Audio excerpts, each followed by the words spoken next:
Have you ever wondered how Americans first heard about the momentous events of D-Day during World War II? Let's dive into the past and explore the powerful role that radio broadcasts played in shaping the way Americans experienced history. Setting the scene on June 6, 1944, the pivotal day known as D-Day, when Allied forces launched a massive invasion of Normandy, France. This operation marked a turning point in World War II, leading to the eventual defeat of Nazi Germany. During the 1940s, radio was a primary source of news and entertainment in American homes. Families gathered around their radios, eagerly tuning in to the latest updates. As news of D-Day began to trickle in, the nation held its breath, listening intently to reports from the European front. Radio stations across the United States played a crucial role in delivering real-time information to the public. Broadcasters became the voices of authority, narrating the unfolding events with a mix of urgency and gravity. The emotional intensity of these broadcasts resonated with listeners, drawing them into the heart of the action. Quotes and excerpts from actual radio broadcasts captured the raw emotions of the moment, painting a vivid picture of the sacrifices made by Allied troops. As news spread from state to state, Americans shared in a collective experience, united in their support for the troops fighting overseas. The legacy of D-Day radio broadcasts transcends time, illustrating the power of communication technology in shaping historical events. By tuning into these broadcasts, Americans were not just passive listeners, but active participants in the unfolding drama of war. Conclusion. As we reflect on the significance of D-Day and the impact of radio broadcasts on American audiences, we are reminded of the enduring power of communication in shaping our understanding of history. The stories shared over the airwaves connected people across vast distances, offering a glimpse into the courage and sacrifice of those who fought for freedom. I encourage you to delve deeper into the history of D-Day and wartime broadcasts to gain a richer appreciation for the experiences of that era. Thank you for joining us today as we explored this fascinating chapter of our past. Remember, to stay updated on more historical content and insights, don't forget to hit the subscribe button and turn on notifications. Until next time, stay curious and keep exploring the stories that shape our world. Subscribe to my channel. Thank you for watching, and see you in the next video. CBS World News, Bob Trout speaking. And again, we bring you the available reports, all of them from German sources, on what the Berlin radio calls the invasion. There is still no Allied confirmation from any source. Correspondents who rushed to the War Department in Washington soon after the first German broadcast was heard were told that our War Department had no information on the German report. There's been no announcement of any sort from Allied headquarters in London. The first news of the German announcement reached this country at 12:37 a.m. Eastern Wartime. The Associated Press recorded this broadcast and immediately pointed out that it could be one which Allied leaders have warned us to expect from the Germans. Shortly after 1 a.m. Eastern Wartime, the Berlin radio opened its news program with a so-called invasion announcement. Columbia shortwave listening station here in New York heard the Berlin radio say, and I quote, "Here is a special bulletin. Early this morning, the long-awaited British and American invasion began when paratroops landed in the area of the Somme estuary. The harbor of Le Havre is being fiercely bombarded at the present moment. Naval forces of the German Navy are off the coast fighting with enemy landing vessels. We've just brought you a special bulletin." End of the quotation. That is the invasion announcement as heard from the Berlin radio by Columbia shortwave listening station. Now here's what Transocean, one of the German news agencies, says, and I quote, "Early Tuesday morning, landing craft and light warships were observed in the area between the mouth of the Somme and the eastern coast of Normandy. At the same time, paratroops were dropped from numerous aircraft on the northern tip of the Normandy Peninsula. It is believed that these paratroops have been given the task of capturing airfields in order to facilitate the landing of further troops. The harbor of Le Havre is at the moment being bombarded. And," continues the broadcast, "German naval forces have engaged enemy landing craft off the coast." The Transocean broadcast, still unconfirmed, concludes this way. the long-expected Anglo-American invasion appears to have begun. This is the full text of the German transocean broadcast as recorded by the Associated Press. The German broadcasts on the long-expected invasion by the Allies were relayed both to North America and to Germans in the homeland. Germans at home were told by DNB's domestic broadcasts at dawn in Europe. At 1:30 in the morning Eastern Wartime, the DNB agency repeated the items describing what it called the invasion operations. This was a departure from the usual DNB practice of giving fresh information at that time. The German-controlled Calais radio came on the air today with this announcement in the English language, quote, "This is D-Day. We shall now bring music for the Allied invasion forces." So said the German-controlled Calais radio across the channel from England. Up to this time, almost an hour and a half after the first German broadcast, the United States Office of War Information, whose facilities will be used by American press organizations when Allied armies enter Western Europe, has not transmitted any information at all to support the German claims.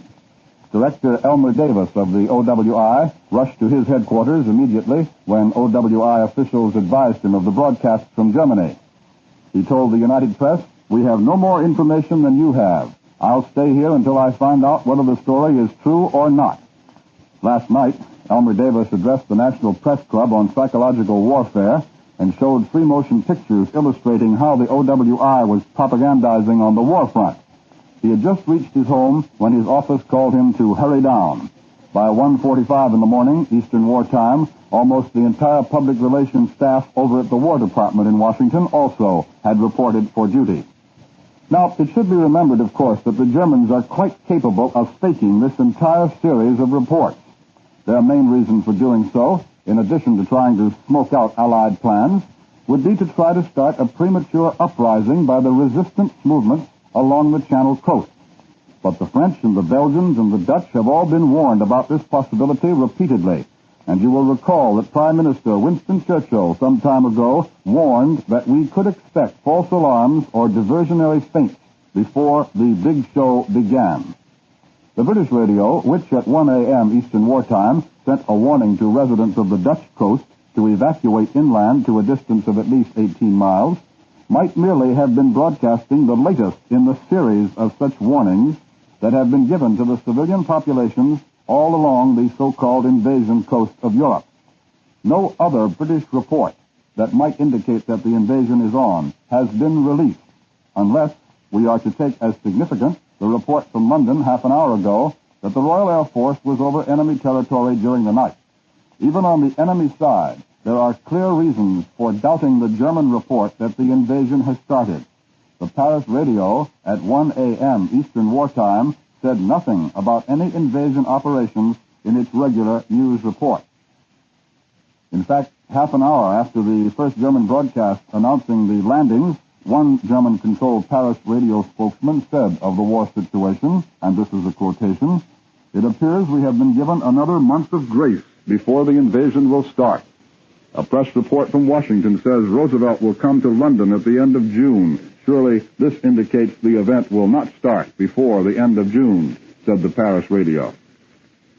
Well, as I said, there is as yet no reason to believe the German story. Nevertheless, because of high public interest in this country, Columbia is planning to continue overtime operations tonight to all of its affiliate stations until such time as the enemy accounts are proved false or official word from Allied sources is forthcoming. You may listen to this network with assurance that all sources of news will be properly labeled and that we will interrupt programs only with news of exceptional importance and will bring you frequent summaries of all information available. The Columbia Shortwave Listening Station here in New York has heard the British radio report the German announcement of paratroop landings and report the announcement without comment. Then BBC followed that German announcement, which I've already given you, with this, and I quote, "Early this morning, people in German-occupied Western Europe received an urgent warning broadcast by a spokesman of the Supreme Command of the Allied Expeditionary Force. It was that a new phase of the Allied air offensive has begun. People living within 22 miles of the coast are particularly affected. The German Overseas News Agency, BBC goes on, has been putting out repeated flashes. Here is one of them. Quote, "We have just learned that numerous Allied landing craft and other Allied warships were seen in the area between the Seine estuary and the eastern coast of Normandy." And that was BBC quoting the German report. And now here in the studio with me is Columbia's military analyst, Major George Fielding Elliott, and here is Major Elliott now. We must begin by by understanding the possibility that these German reports may be an outright German lie. We must also take into account the possibility that they may be a series of feints intended to divert the German defense and to draw the German forces to other places than those in which we actually intend to make a serious attack. They report that a new phase of the Allied air offensive has begun, and the consequent request to the inhabitants of Western Europe to clear an area 22 miles from the coast may mean nothing more than an intensification of bombing attacks, or it may indicate the use of paratroops, or it may be, again, a part of the Allied attempt to throw the Germans off their guard.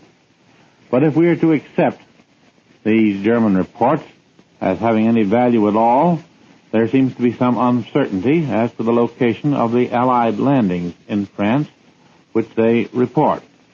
It is clear that the Germans are saying that landing craft have been observed approaching the French coast between the eastern shore of what they call the Normandy Peninsula and the mouth of the River Seine, where the port of Le Havre is situated.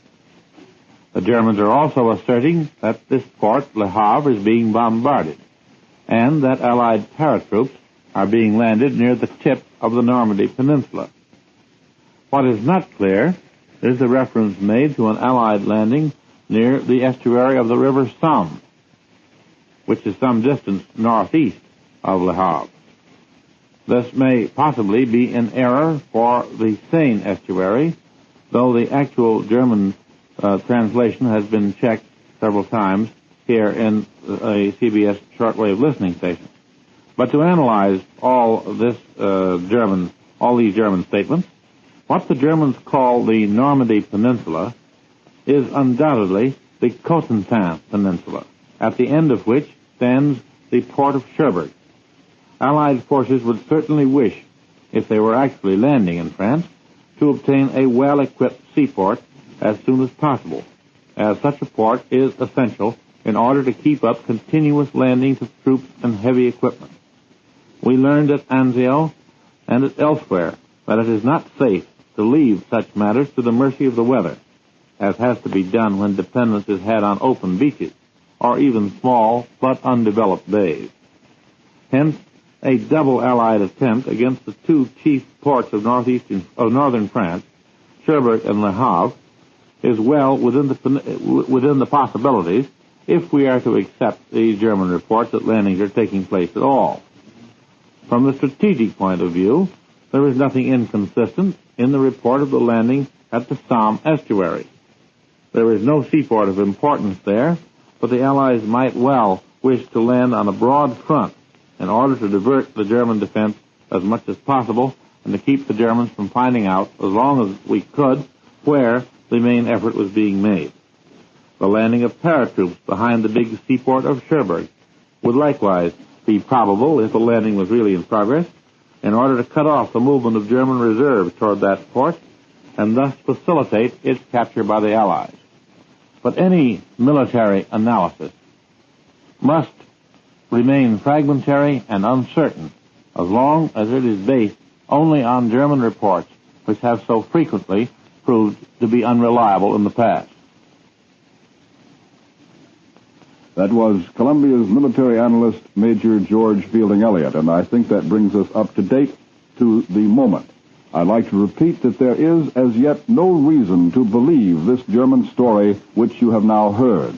Nevertheless, because of high public interest in this country, Columbia is planning to continue overtime operations tonight, and I should like to take this opportunity to inform not only you, our audience, but to inform also the staffs on duty at our affiliate stations around the country that Columbia is planning overtime operations until such time as the enemy accounts are proved false or official word from Allied sources is forthcoming.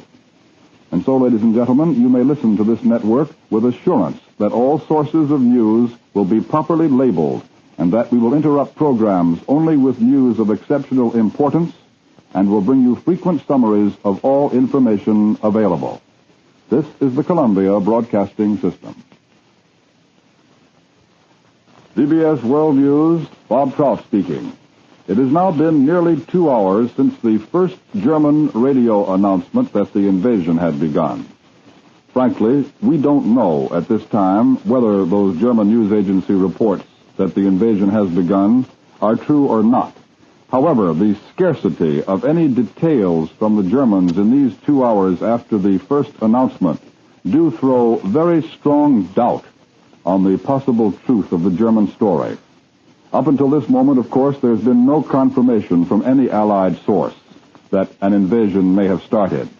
Elmer Davis, director of the Office of War Information, says that he, too, knows nothing of the reports. However, late last night, 3 German news agencies flashed word that Allied paratroops were spilling out of the skies over the Normandy peninsula of France, and that our landing craft had started to come ashore in the Le Havre area, just 80 miles across the English Channel from the coast of Britain. The Germans, still without confirmation, say that Allied flyers are pounding Le Havre and its surrounding territory. The German news agency, DNB, also is telling of strong bombing attacks against the Calais and Dunkirk regions of France.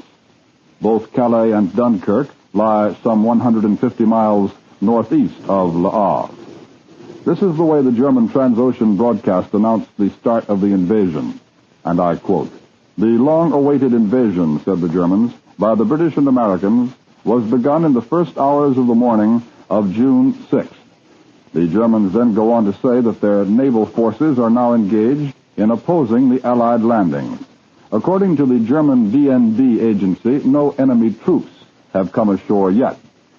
But again, I repeat, there's absolutely nothing at the moment to substantiate these enemy claims. The British Broadcasting Corporation, meanwhile, has broadcast urgent instructions to the people of France that a new phase in the air war has begun. In an earlier broadcast from Allied headquarters in London, the peoples of occupied Europe were told that once the invasion had started, they would be notified by leaflets. And again, in closing, let me remind you that there is no Allied confirmation of the landings in France as the Germans report. The British radio did add a warning to all persons to evacuate the 22-mile coastal belt as soon as possible. Both Axis and Allied sources mention Allied air activity over the entire coastal area from Norway to central France.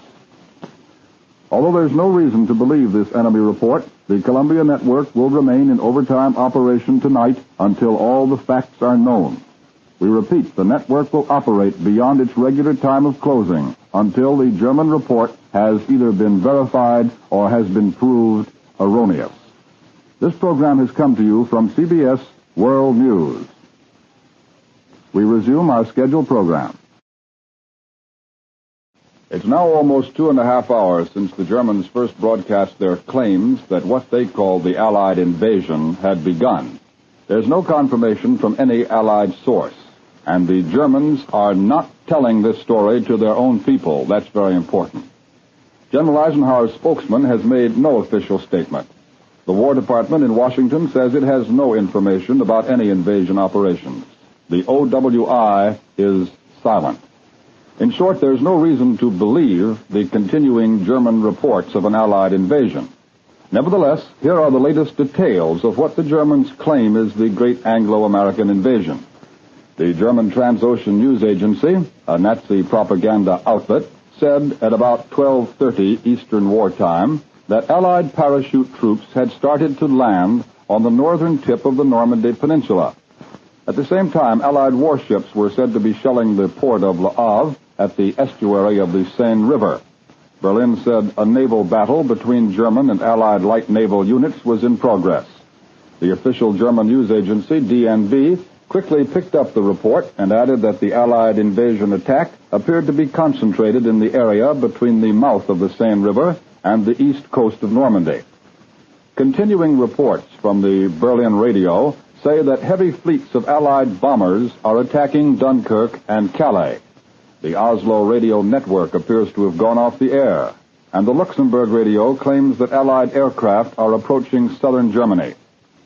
Meanwhile, in Great Britain, the British radio has broadcast a warning to the peoples of the occupied countries that a new phase of the air war has started. The British announcement says that occupants of coastal towns will be notified by leaflets dropped from planes when they are to be attacked. The notices may come as little as an hour before the attack, and the inhabitants are warned to leave their towns instantly without waiting to take baggage or any possessions. In addition, the inhabitants of the 22-mile-wide belt along the invasion coast have been warned to leave as soon as possible in preparation for this new and drastic phase of the aerial bombardment. But as yet, there is no word that any warning leaflets have been dropped on any towns within the so-called invasion area. This is merely an advance warning of things to come. Incidentally, Germany has beamed reports of the supposed invasion to Asia, but as yet the Japanese radio has not picked up these reports. After the first German story about the so-called invasion, the man who is called Captain Ludwig Sertorius, supposedly a military commentator for the German news agency Transocean, declared flatly that the great conquest, as he put it, has begun between forces of the Reich and those of the Anglo-Americans. He said that Allied landings in the West today had put the German armed forces in the mood which they express with a laconic, "They are coming." He then went on to say that at the present moment, the invasion of Western Europe is at its very beginning, and that nothing can yet be said about the tactical and operational developments. This almost an apology for the lack of details. Sertorius then concluded that the German armies are facing the Allied onslaught with single-mindedness of purpose. For in war, said the captain, with the typical Berlin flourish, ethical values are at least as important as the number of soldiers and the quantity of their equipment. Washington, like the rest of the nation, is momentarily waiting for official word from our side about these German claims. The city of Washington awoke rapidly after the first broadcasts more than 3 hours ago. Lights flashed on, and radios were tuned in. You may have had the same experience. Newsmen hurried to their offices, and there was just one question on everyone's lips. Is it official? So far, as we've told you repeatedly, it is not official. If the White House knows anything about the report, there is no sign.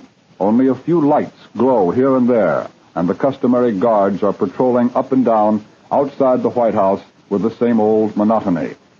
Only a few hours earlier, President Roosevelt addressed the nation by radio. He spoke of the fall of Rome, and he said it was a significant victory. But the president added that a long period of greater effort and fighting lies ahead before we get into Germany itself. Elmer Davis, director of the Office of War Information, hurried down to his office in Washington as soon as he heard about the German broadcasts. But he says, "We have no more information than you have. I'll stay here until I find out whether the story is true or not." Over at the War Department in the Pentagon building, the lights are burning brightly in the Public Relations office. And for almost an hour now, practically the entire Public Relations staff has been on the job. But the War Department says it still has no information. That is about the entire story as far as we know it at the moment. At this point, there's no way in which any of us can know whether there's even a faint spark of truth behind this German story. We don't know. But there are several bits of evidence suggesting that the Germans are trying some kind of trick. We'll have to wait until later before we can be sure. Since the first German report came in about 30 minutes after midnight, Eastern War Time, we've been on the air several times here at Columbia's news headquarters in New York, repeating the facts we know and giving you whatever news has come in. At this point, our Columbia newsroom is a scene of activity rather unusual at this time of the morning, after 3 Eastern War Time. The news machines of the United Press, the Associated Press, the International News Service, and so on, which usually at this hour are slowly, calmly printing more or less routine news for afternoon papers, are now hammering out every scrap of information from Europe they can get. But even so, there are sometimes long pauses because of the way in which the Germans have put this story out. And now it might be a good idea to take you on a little 3 o'clock in the morning tour of Columbia's newsroom. So if you'll bear with me, I'm going to stand up from this table in the studio in which I've been broadcasting, open the door, take the microphone in my hand, and walk out into Columbia's newsroom, trailing the long cable behind me. And when we get out in our newsroom, we're now crossing the threshold, I'll read off to you some of the news machines and give you an idea just what they're printing at this hour of this unusual morning. Columbia's news staff has been quickly assembled, and so many staff members appeared so quickly that there are scarcely chairs enough for all members at once. Ned Calmer, who finished his 11 o'clock broadcast about 4 hours ago, is still here. Major George Fielding Elliott hurried in, among others, and Major Elliott brought with him a very large supply of maps, as you can well imagine. In one of our offices, the radio is permanently tuned tonight to a London circuit so that we can hear whatever comes over on this particular circuit. A table has quickly been set up and now bears large cups of coffee, the inevitable accompaniment to all stories that break abruptly in the night. In some ways, the scene is not unlike those hard-working nights when the Germans were rushing through Denmark, Norway, the Low Countries, and France. But there's an awful lot of difference. Even though we're suspicious of this German story, and we think that the invasion very possibly has not begun, still the atmosphere in this newsroom tonight is far different from that on those anxious nights when the Germans were on the offensive. And now I've walked with the microphone down to the end of our newsroom, and the first machine that we come to is the Brown teletype printer, which turns out the reports from Reuters. That's the British news agency. And here's what Reuters has just printed. London, Reuters, an officer of the staff of the Allied Supreme Command of the Expeditionary Force today broadcast a warning specially addressed to all Frenchmen living at least within 35 kilometers of the coast. He said, the lives of many depend upon the speed with which you act. And then there was a brief pause, and then Reuters continued, warning two, quote, the air war has entered upon a new phase. This, of course, is what the spokesman said. The air war has entered upon a new phase. You will be warned an hour before an attack. Leaflets will be dropped by Allied planes. As soon as you get the warning, go to your domicile and go at least 2 kilometers from it into the open country. 2, take along only what you can easily carry. 3, keep off all roads, railway lines, and bridges. 4, do not form groups which could be mistaken for troop concentration. That's what Reuters is printing at the moment, and as all newsmen will recognize, the inevitable little postscript, the machine says correction and warning 2, read it, carry, paragraph 3, keep off all roads. Next is the machine of the International News Service, and it has just been printing a dispatch from London by Kingsbury Smith. It says, Bulletin by Kingsbury Smith, International News Service Staff Correspondent, London, May 6, INS. German sources reported today that the Allies had launched the long-awaited invasion of the continent by landing parachutists in northern France and assaulting the French coast from the air and by sea. There was absolutely no immediate confirmation that the invasion had started, either from headquarters of General Dwight D. Eisenhower, Allied Supreme Commander in the European theater, or any other Allied quarter. And then the bulletin from Smith goes on to say, Londoners and observers on the southeast coast of England said that wave upon wave of Allied air fleets, constituting the largest force of bombers and fighters ever seen crossing the English Channel, had gone out toward the French coast. Now, if you'll bear with me on this tour of the newsroom, instead of going along in the geographical way I ordinarily would go to the United Press machines, a bulletin just come in on the Associated Press, and here's what it says. New York, June 6, AP. The London radio, in a Dutch language broadcast, warned European underground workers today to report to their leaders with all speed and to be prepared for anything. Keep away from military installations, the broadcast said. Underground members, report to your trusted leaders. Act with speed. Be prepared for anything. There is bombardment in the port of Le Havre. That is the bulletin, which has just come in on the Associated Press machine. Perhaps you heard those bells ringing in the background as I was reading to you the dispatch from the INS machine, and so I tried not to trip over the cable as I rushed over to the AP machine to read you the bulletin that was coming in there. And now back to the United Press machine. That's one of the many United Press machines that we have in this office. Most of them, you know, print the same thing. We have to have a great many copies here at Columbia's news headquarters. The UP machine is next to the INS machine from which I was reading a moment ago. And here is what the UP machine is printing at the moment. The first thing my eye lights on is this. Bulletin, London, June 6th, 3:05 in the morning. UP, RAF bombers, quote, in strength, unquote, attacked occupied territory last night. It was announced today. And then, Bulletin, second lead by Joseph W. Grigg, United Press staff correspondent, London, Tuesday, June 6, UP.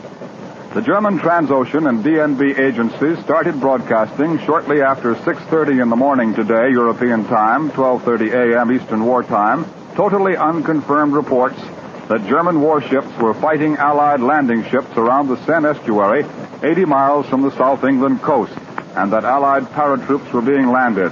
2 hours later, while the Germans continued to broadcast the reports in services beamed to foreign stations, but not to listeners in German-dominated Europe, the Supreme Headquarters of General Eisenhower had made no comment. The AP machine has just come in with another bulletin. I've made my way over to this side of the room again, and it says, Bulletin, London, June 6, AP. The Berlin radio said today that, quote, combined British-American landing operations against the western coast of Europe from the sea and air are stretching over the entire area between Cherbourg and Le Havre. Now, there have been two rather late bulletins on the Associated Press. We interrupted the logical order of our tour of the newsroom to rush over to the AP machine, that's the Associated Press machine. And because they were bulletins and were the latest thing to come into our newsroom, although you can hear the clattering of all the other machines in the room, I'd like to read them both to you again, just in case you hadn't quite caught them all. Here's the first one that came in at 9 minutes past 3 in the morning Eastern War Time. New York. The London radio, in a Dutch language broadcast, warned European underground workers today to report to their leaders with all speed and to be prepared for anything. The broadcast said, keep away from military installations. Underground members, report to your trusted leaders. Act with speed. Be prepared for anything. There is bombardment in the port of Le Havre. And the second bulletin, the one that came in at 3:11 Eastern War Time, from London on the Associated Press, the Berlin radio said today that, quote, combined British-American landing operations against the western coast of Europe from the sea and air are stretching over the entire area between Cherbourg and Le Havre. So there we have the latest from the Berlin radio, which has been putting out these stories, these reports from the very beginning. The latest from the Berlin radio saying that the landings stretch over the entire area from Cherbourg and Le Havre. And the latest from London, the BBC, and that Dutch language broadcast, saying there is bombardment in the port of Le Havre, which does not necessarily mean an invasion, as you know. Incidentally, if at any time when you, on this little tour of the newsroom, if you can pick out the sounds of the bells in the background, I'd like to explain to you that when you hear 5 bells in rapid succession, that means that one of our many machines, at least one, is notifying us with the signal of 5 bells that it has a bulletin on its service wire. Of course, if you suddenly hear all the bells go crazy at once, as if it were Christmas and New Year's all together, that would be a flash. But the flash is not as common in newsrooms as many people who do not work in news sometimes believe. And now I'm back to the United Press machine where I was in the first place before interrupting to go over to the AP, carrying the microphone with me on this long cable, surrounded by colleagues who, most of them, got up out of bed or came in a hurry when the news came in. And the United Press has a dispatch from Washington, which says, Edward Barrett, Executive Director of Overseas Broadcasting for OWI, denied in a long-distance call from New York today that OWI was transmitting German overseas invasion reports back to Germany for German consumption. He said, we don't touch a thing unless and until it is officially announced by Allied headquarters. Well, that just tells us, in a way, something that we might have assumed in the first place, but it does give me a chance to remind you again of one circumstance that might be suspicious, and that is that the German people themselves are not being told of these things as far as we can make out so far, these broadcasts of these German reports, if we want to call them that, are all for foreign consumption. And in this case, foreign means us. And still continuing, walking about the newsroom, I now come to my colleague, Major George Fielding Elliott, who is standing in his green shirt sleeves, and the pencil is behind his ear. He's working very hard at the moment, and I think he might say something into this portable microphone if I hand it to him. Major? Thank you, Bob.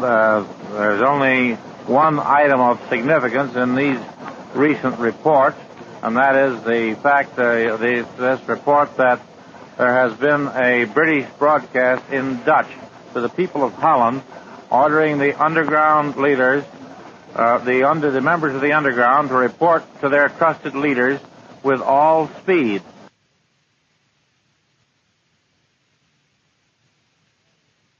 And adding the statement that there is bombardment in the port of Le Havre. Now, if this is a genuine report, it would be unlikely that the British would order the Dutch underground to mobilize and report to their leaders unless there was some serious military operation in the wind. And the statement that there is bombardment in the port of Le Havre, the word bombardment in the military technical sense means bombardment by naval vessels and not bombing by aircraft. The word bombing is used when attacks by aircraft are meant. However, this should not be accepted as confirmation of the German report until we have a great deal more to go on than this one report of a British broadcast in Dutch to the people of Holland, which may turn out to be an unconfirmed or erroneous report. Remember, we have nothing to go on yet from any source other than German except this one report, and that is not as yet confirmed from any other source. Now, here again is Bob Trout.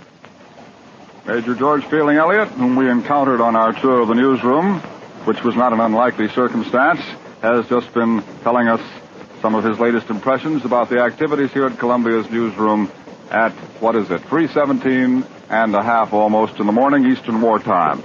And now, as I am about to pass from one news machine to another to read to you a few more of the bulletins to give you an idea of what does come in on the news machines at this hour, on this kind of night, I just passed by one of the news desks at which one of our Columbia news writers is typing. Perhaps you can hear the rather hesitant pecking in the background. And I see a cable on the desk among the litter of papers, paper clips, pen and ink, rulers, which reminds me that perhaps you'd like to hear about this cable. About, not quite an hour ago, we got word here in the newsroom that a cable was coming in from London.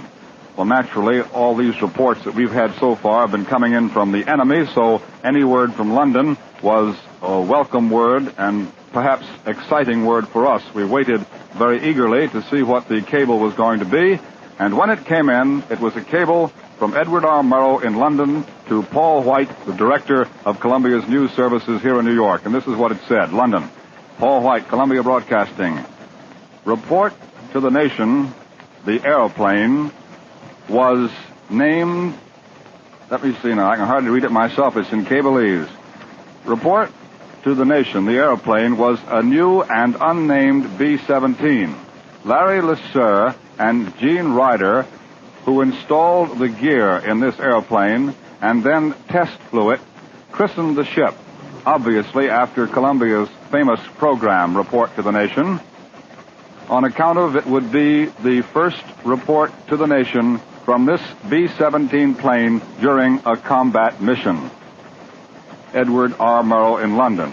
Well, that was partly in Cableese and partly was a quick translation. I trust you could understand it. Perhaps I should have explained before I started to read it to you that the cable referred to the Flying Fortress, the B-17, in which Edward R. Murrow took a trip on a combat mission last week. Was it last week? Yes. Time's rather confused here. Last week to the so-called invasion coast. He broadcast from the plane while it was in flight before it had landed back at its field in England. And he had said on the air several times in his broadcast from the plane in the air that the name of the fortress was Report to the Nation. Naturally, it intrigued our interest, but we were curious to know just how this flying fortress got the name Report to the Nation. Paul White naturally asked Ed Merrill, and this was Edward Merrill's cable. It's a very pleasant cable for us to receive, but it's not exactly it's not exactly the kind of news from London we were expecting when we heard that a cable was coming in from London. Here's the late edition on the Berlin Bulletin that I read to you a moment ago from the Associated Press. My arm is being taken, and I'm going back to the AP machine. An edition on the Bulletin, the Berlin Bulletin I read from the Associated Press. Here's the continuation of it. I trust you remember the beginning. It says, grand-scale amphibious operations are underway on a broad front between the mouth of the Seine and the estuary of the river Vire, V-I-R-E. A large number of Allied landing boats of various types and light Allied naval forces in considerable strength are taking part, Berlin says. All this is Berlin Radio. This is a continuation. 6 heavy Allied warships and 20 Allied destroyers are off the mouth of the Seine. Now, those are the very latest details. They are details from the German radio. Everything that's been coming in is from the German radio, as I have told you. And what I gave you then were the very latest details coming in on the Associated Press machine. They are the late details, but they are from Germany, and they are not from the Allies. Columbia Shortwave Listening Station reports that since 1:15 this morning, Eastern War Time, that would be slightly more than 2 hours ago, Berlin Radio has failed to issue any further word on the invasion of Western Europe. This is just a little slip from our listening station, which has been handed to me, and it says that the British Broadcasting Corporation has not been on the air with any further news whatever since 2:30 this morning. Well, that seems to contradict slightly what I just read. Now, perhaps I better speak to my colleague here, Mr. Jesse Zausmer, who's a little bit nervous with this microphone, I think, but a very capable editor indeed. I just read the bulletin on the Associated Press machine there, Jesse, and then I was just handed this note from our able shortwave listening station boys, and they say that Berlin Radio has not issued any further word, and that the BBC has not been on the air since 2:30. So where do you suppose this AP bulletin came from? Well, Bob, I think that this AP bulletin, which is slugged London, was heard by probably the BBC in London and then sent to us through the usual channels. CBS shortwave listening probably hasn't heard it yet. Our boys and girls back at shortwave are working to get whatever they can get. I know that they're listening to the German broadcasts that are being beamed to Asia and other such spots. The thing that strikes me is that Berlin hasn't said anything yet to the German people. In other words, they're giving us the full story on a story which is just as big for them as it is for us, but the German people don't know anything about it. Now, Bob, suppose you take over your job. Mr. Zausmer always thought he'd be afraid of this microphone if he ever started, but the problem is to get him to stop once he has started. In other words, just to wrap that up for you, the Associated Press Bulletin, which was quoting the Berlin Radio, obviously came from the BBC listening station in London. They must have heard one of the German radio outfits broadcasting that. Our Columbia shortwave listening station here in New York has not heard the German radio broadcasting any additional reports since 1:15 this morning, which was approximately 2 hours ago. So these late details that we're bringing you, which one or another of the many German-controlled radio stations in Europe are putting out, are coming from Germany and are being heard in England by the BBC monitoring service and then being cabled from England to New York. I'm back again at the INS machine, International News Service. I don't quite know how it happened because I had in mind just in which direction I was going. But anyway, here I am back because I thought I heard some particular activity on this machine. And it says London, Bulletin, London, June the 6th, INS. The military correspondent of the German agency, DNB, Lieutenant Colonel Alfred von Ohlberg, today joined numerous of his colleagues in broadcasting the claims that the Allied invasion of Europe has begun. And this is what this Lieutenant Colonel Alfred von Ohlberg, the military correspondent of the German agency DNB, says. D-Day has dawned. Invasion has begun. The tension which held the whole of Europe in its grip during the past week begins to relax with an Allied landing attempt in northern France. The second front, or better, the third front, has come into being. Well, that's the comment of the military correspondent. We'd call him a military expert, probably, or a military analyst, the military correspondent of the German agency, DNB, Lieutenant Colonel Alfred von Ohlberg. That's what he says. The report is Dateline London, and as I was just reminding you a few moments ago, that means that obviously the report was heard in London, was not heard here in New York, was put on the INS machine in London, and that's how we get it here in our newsroom in New York. Have you a word? Bob, this is the shortwave summary that Jack Gerber just helped me, and if you can read their notes, you might want to read what they've taken. I see that this is the BBC in English to the Pacific at 3 o'clock, taken by Myra Jordan. We'll give everybody credit. Well, yes, thank you, Mr. Zausper. As I was explaining to the audience a moment or two ago, I always thought you told me you'd have microphones right, but I can see that that's not the truth at all. Well, I've just been handed a board.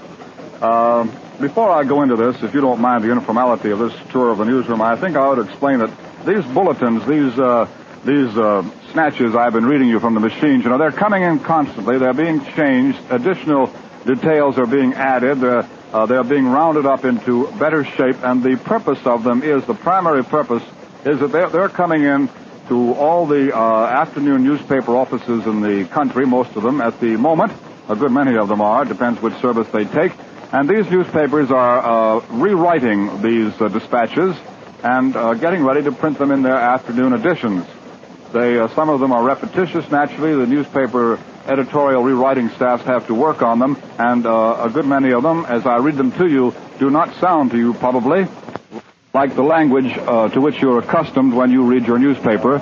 But anyway, that's the primary purpose of them. They're coming in all the time. They're being edited, rewritten, analyzed, and put into roundups for the better information of the audience, our radio audience, and also newspaper readers, too. Now to go into the rough notes of the shortwave listening station, which were just handed to me as I was walking over here by Jesse Zausmer.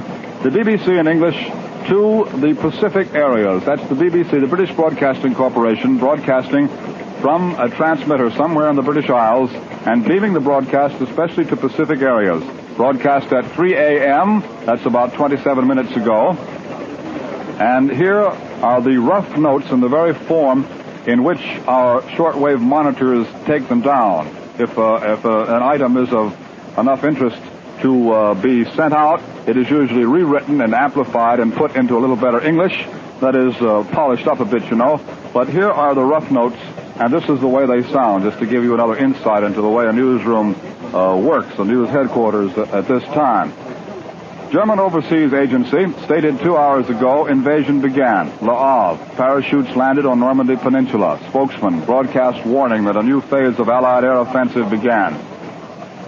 German Overseas News Agency made this announcement about 2 hours ago. Early this morning, the expected invasion began, when airborne forces were landed in the area of the blank estuary, one word unintelligible. Le Havre is at present being exposed to a fierce bombardment. And now, as continue on this early morning newsroom tour of our Columbia newsroom headquarters here in New York, I come up to Ned Calmer, who many of you heard, I hope, broadcasting his regular news program. Well, it was last night, wasn't it? Last night at 11 o'clock Eastern Wartime. Here's Mr. Calmer. Thank you, Bob. Ned Calmer reporting, taking over from Mr. Trout temporarily.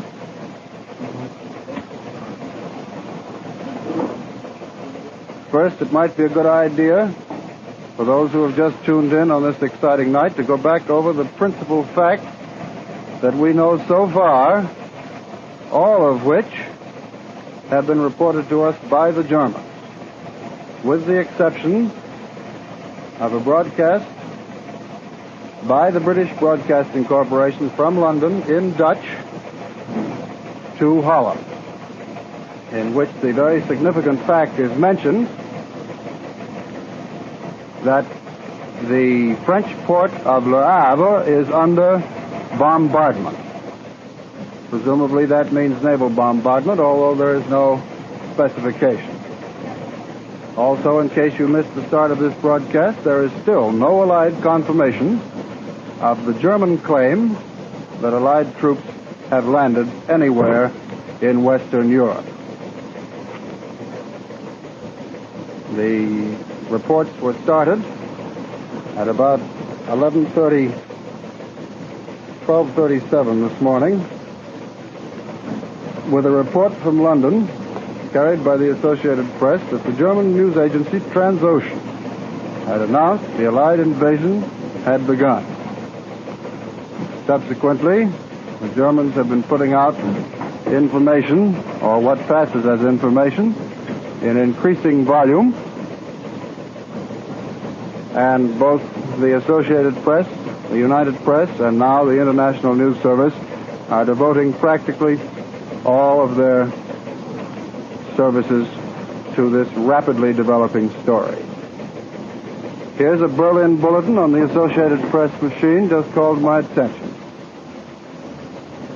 Berlin says that the first center of gravity in these reported military operations is Caen. I'll spell that C-A-E-N, the big city at the base of the Normandy Peninsula in France. The base of this peninsula is 75 miles across between Caen and Avranches. I'll spell that again for those of you who have taken out your maps. A-V-R-A-N-C-H-E-S. The base of this peninsula is 75 miles between Caen and Avranches, and the same distance on a line extending northward to Cherbourg at the tip. Caen itself is 120 miles west-northwest of Paris. And now, Mr. Trout, are you ready again? Yes, Mr. Chalmers, thank you very much. Not quite up on what Mr. Calmer has been reading to you from these news machines. I've now got to the Office of War Information machine, and that's one of the most interesting things that's really observable here in Columbia's newsroom this morning. At 3:30, the WWII machine has been almost entirely silent while all the other machines have been hammering out their news. The OWI has put out only one report this morning which says the Romanian radio reports enemy planes over Belgrade, and that report came in at 3:01 in the morning, in other words, about half an hour ago on the OWI wire. It seems that the OWI is waiting cautiously before putting out anything on these German reports. So far, all these reports have been German. And now, ladies and gentlemen, for a special announcement from the Supreme Headquarters of the Allied Expeditionary Forces from London, from Colonel R. Ernest Dupuy. Go ahead, London. This is Supreme Headquarters, Allied Expeditionary Force. The text of communique number 1 will be released to the press and radio of the United Nations in 10 seconds. Repeat, 10 seconds from now.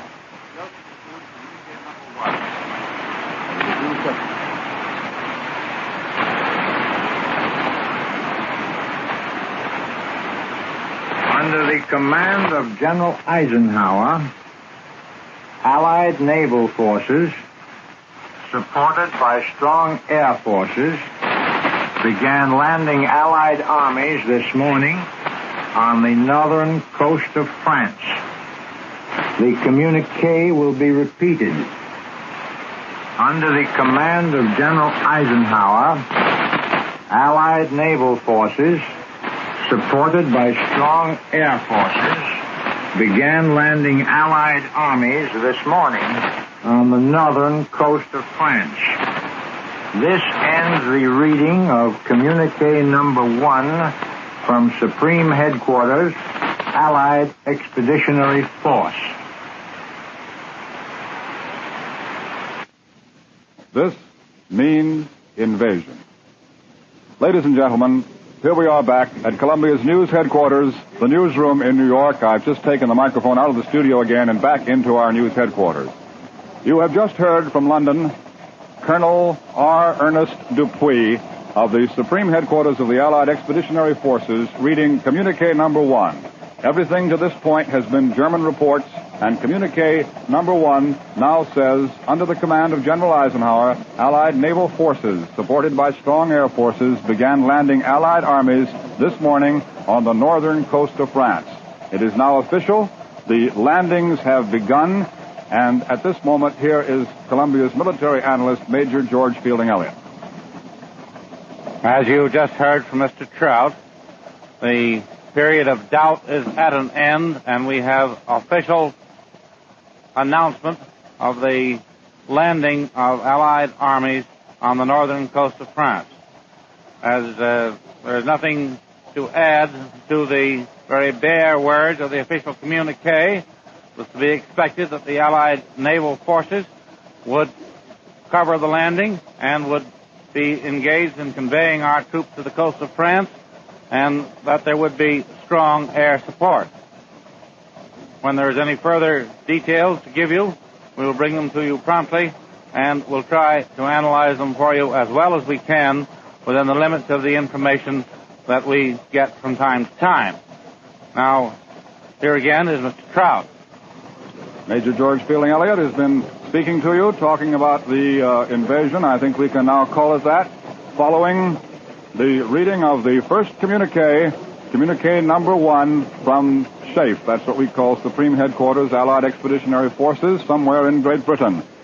Rather strangely, just before we switched to London to hear the first communique, we were making this informal tour of the Columbia newsroom, which began at 3 o'clock in the morning, 35 minutes ago. I was standing here in front of the OWI machine and telling you that while all the other news services, the UP, AP, INS, Reuters, all the rest, were sending out all these reports from Europe, about the German reports, the OWI, which confines itself to official news, sends us the text of the communiques and all that sort of thing. The OWI was printing almost nothing, and since the beginning of the day, since midnight, the OWI had put on only one bulletin, or rather one dispatch of any kind, saying that the Romanian radio reported enemy planes over Belgrade. And, of course, a few moments after I said that, we switched you to London so that you could hear Colonel Dupuy reading the communique, and of course at that moment, after I came out of the studio on the OWI machine, here is what is now printed. OWI 2, meaning the second bulletin since midnight. OWI 2, flash. Supreme Headquarters announces Allies begin operations on northern coast of France. Bulletin. Communique said, under the command of General Eisenhower, Allied naval forces, supported by strong air forces, began landing Allied armies this morning on the northern coast of France.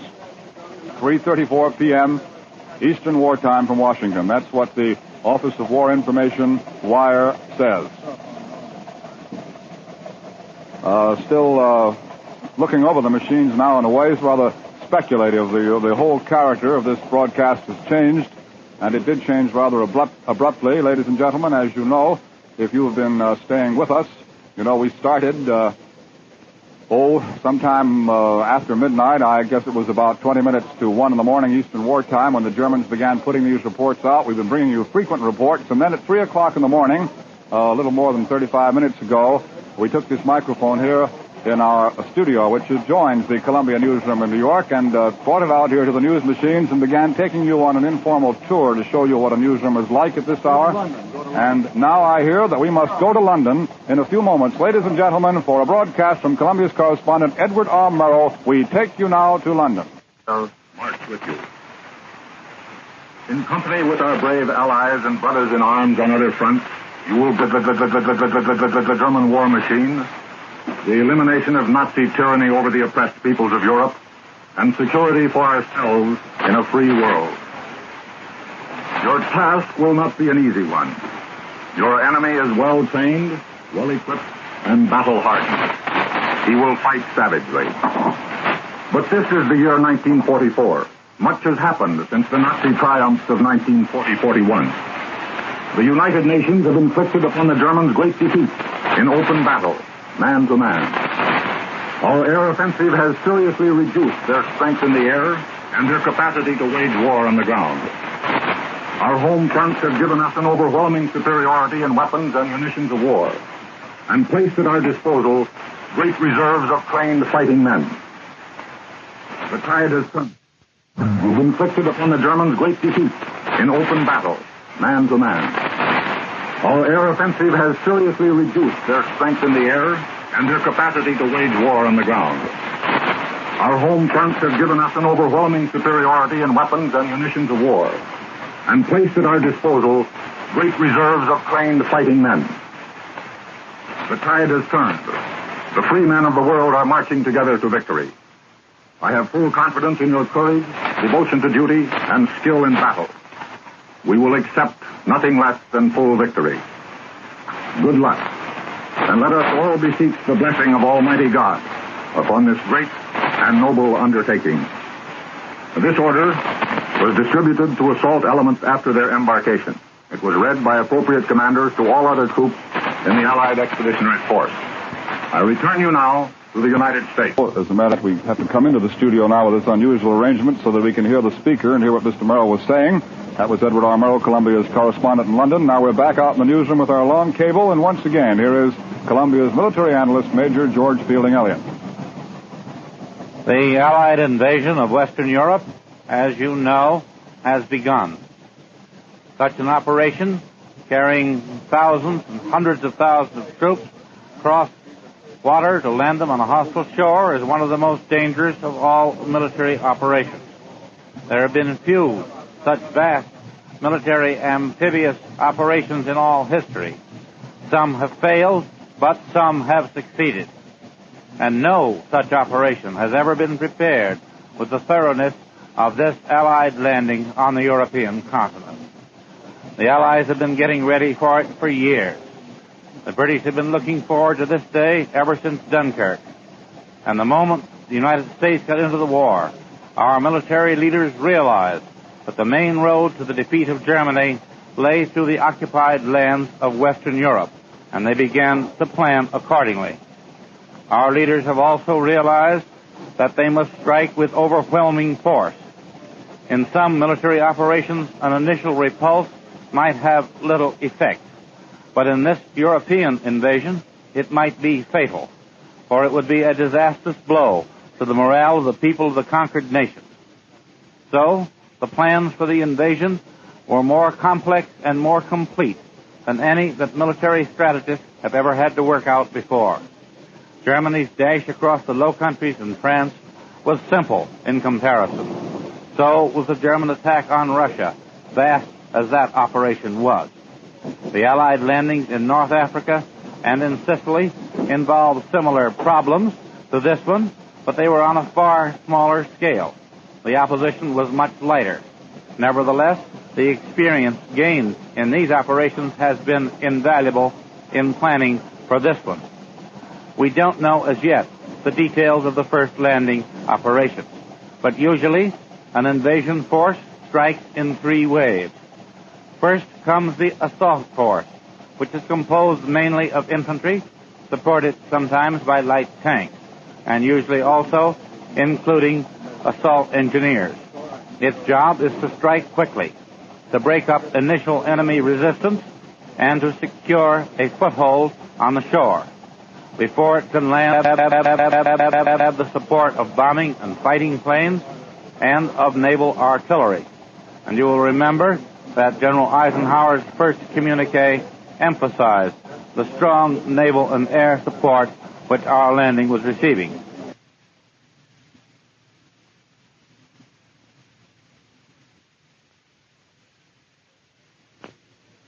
How quickly these first waves can get ashore depends on the strength of the enemy's defenses and on the effectiveness with which those defenses are reduced by bombardment. We take you now, in a few moments, for another broadcast to the British Isles. In a moment or two, our signal will be ready. We take you now to London. Here is the text of a report sent to London by Herbert M. Clark for the networks of the United States. This is Herbert M. Clark in a takeoff report from an Allied expeditionary base. I don't have to explain what the takeoff is. When you hear this, you'll know that Allied forces have leaped the gap between the bases in the United Kingdom and the coast of France. We'll be there, and we'll be there to stay as you listen. As I write this, we're in an unnamed port on an unnamed coast, one of the quirks of military security. But it's a funny thing about security. A week ago in London, I was in a state of constant irritation with security censorship. It was obvious from German radio reports that the Nazis knew things we knew but couldn't say. Since then, I've been living and eating and sleeping aboard the flagship of an Allied assault force, one of the several which are going to hit the Hun where he hurts most. And I find that Jerry knows less than he said he did. Since I've been here, we've had exactly one air alarm, and that not a raid or even a determined reconnaissance. And I also find that I don't object so much to security. My loyalty and responsibility to you back home is overridden by loyalty and responsibility to the soldiers on this boat and the sailors who are carrying them to the beachhead.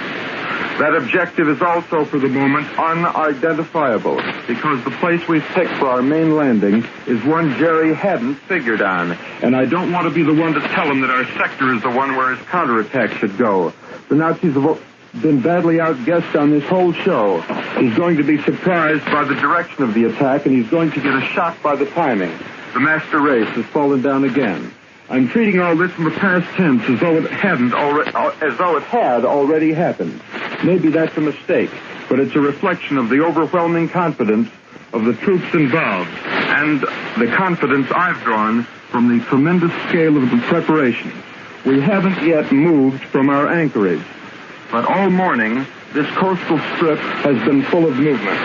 Ladies and gentlemen, I will digress to say that the next few sentences will be semi-English, that the script has been censored. There are ships in the task forces which are striking, British, Canadian, and American. They range from big troop carriers and supply ships down to landing craft. Other vessels, landing craft, which make most of the journey, piggyback on bigger ships, are in the fleet. Now I admit that I can't conceive of a fleet of ships myself, but I do know that's as far as I can see from the bridge of this ship. Others are dotting the water thickly, and I can see about 30 square miles of water. Well, ships, I'm told, half the force.